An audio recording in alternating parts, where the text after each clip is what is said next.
Lapit mga kaibigan at makinig kayo.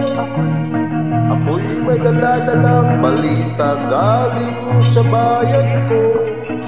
Nais kong ipamahagi ang mga kwento at mga pangyayaring nagaganap sa lupang ipinangako.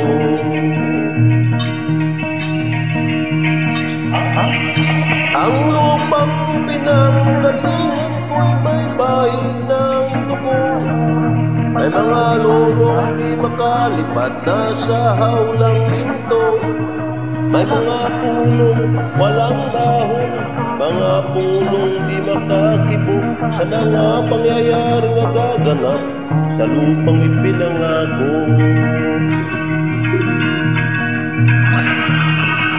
Mula na makita ko ang lupang ito, nakita ko rin ang munting apoy sa puso ng tao. Ginatungan ng mga kabulukan hanggang sa lumago. Ngayon ang puso'y may takot sa lupang pinangako. Lapit mga kaibigan at makinig kayo. Ako'y may dala-dalang balita galing sa bayan ko. Nais kong ipamahagi ang mga kwento at mga pangyayaring nagaganap sa lupang ipinangako.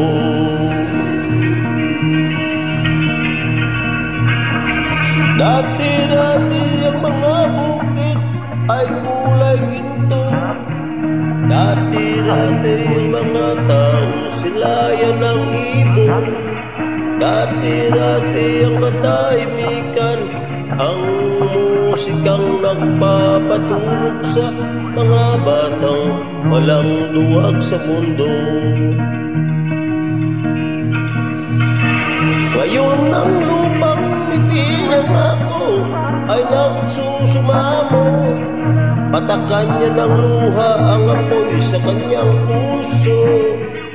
Dinggin niyo ang mga sigaw ng mga puso ng tao na niyong nadamhin kabilang sa inyo.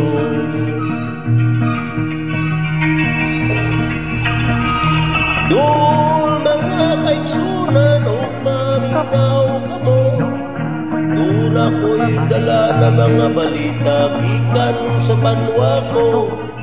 Gusto ko nga ipahibalo ang mga istorya nga nagkakahitabo sa banwang gisa nato.